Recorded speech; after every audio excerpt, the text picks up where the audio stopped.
welcome back to Meet the Experts on Family Gems. And today we have Caroline Gartland, who is amazing. She does so many things so incredibly. She's so big-hearted. I don't know how she does it all. So, Caroline, tell us who you are and what you do and why you do it.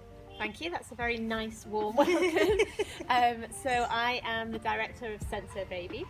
I work with a partner called Cherylise, and we basically try to support families throughout Habaroni at the moment, eventually Botswana and the surrounding areas as well. Is there anything special that you do? So we set up SensoBaby 5 years ago, and I've been involved since the start. And basically what we want to do is build happy and healthy communities. So we do that through developmental play, through supporting families, parents, new mothers, and just creating opportunities for families to bond together and to support them basically. Yeah, so today we're here to talk about new moms. A topic that's commonly talked about but not very well known in Botswana is postpartum depression. Could you tell us a bit about that? Yeah, okay, so to give you a little bit of background, I come from a mental health background, so that's why my interest in SensoBaby came around. I have a degree in psychology and a master's in mental health, and then when I had my own children, I realised it's not as easy as you think. You never know. No, and I was really interested in the sort of psychology of infant mental health, and through that I started learning about how our parenting styles can affect our child's sort of outcomes in later life. And then I did some further study in maternal mental health as well. So that's sort of where I come from. And a lot of the classes that we do and a lot of the projects that we run are all about trying to have a bit of a buffer and trying to support those families who are most at need. Wow. Tell us about postpartum depression and anxiety. Is that a common thing in Botswana? So around the world, there's about 1 in 4 women are at risk of experiencing a perinatal mental health concern. So when we talk about postpartum depression, that's the one that's most common, and it's also the one that's talked about the most. But there are different mental health problems and challenges that women can face throughout their pregnancy. So it doesn't always just start when the baby's born. Sometimes it can start from conception through pregnancy and up to a year after birth as well. Men can suffer from postpartum depression.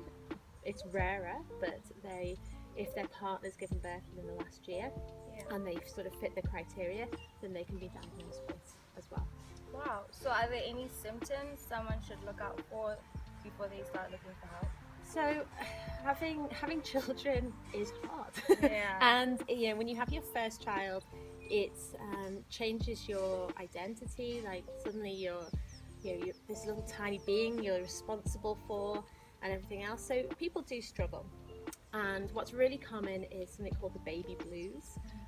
We have usually around about day 3 when the woman's milk comes in, when they feel they have this huge hormonal surge, and they just feel quite overwhelmed. They may be quite tearful and feel quite low. It doesn't always happen. Within the first few weeks as well, or first few months, they may have those sort of similar feelings of just overwhelm and feeling low. So that's quite normal. People need support through it, but it's very normal.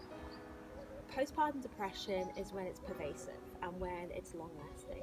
Really low mood, changes in appetite, changes in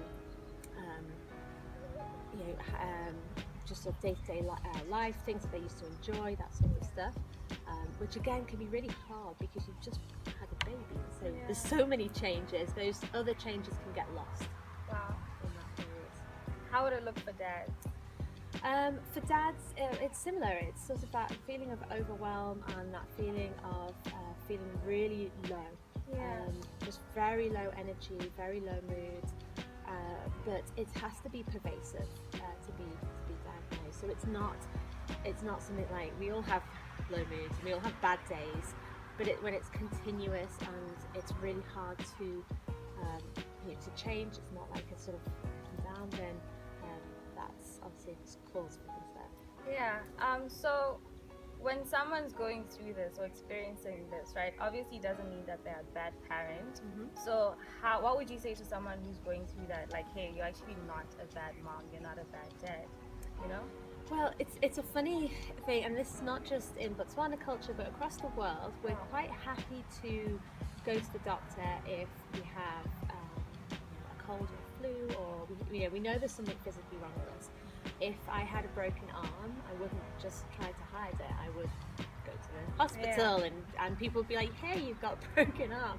And the thing with mental health is that because it's not visible, because people can't see it, it's easier for people to hide.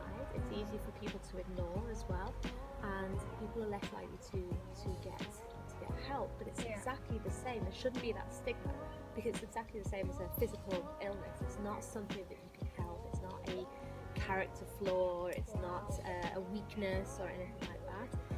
It's something that happens to your body. It's something that happens to your mind that you need support to be healed from. So it should be treated like a physical illness, or given the same weighting, really. So how then can we support a mom or dad who's experiencing postpartum depression?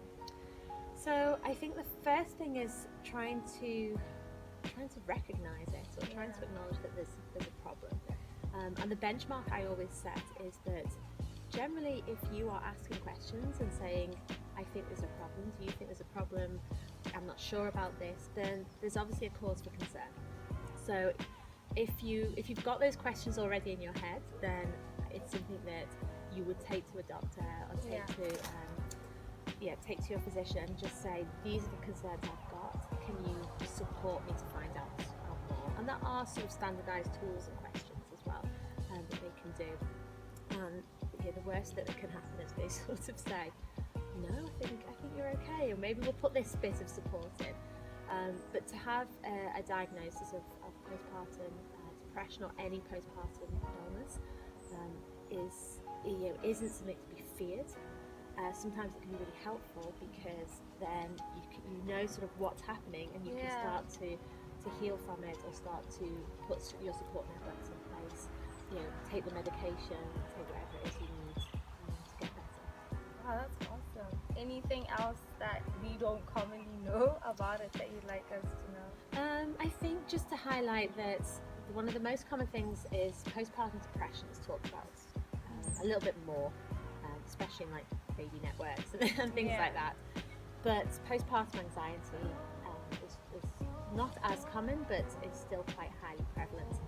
And so that can have just as sort of damaging symptoms. So we all feel anxious when we have a new one. We don't know how to maybe deal with the situations that we're faced with.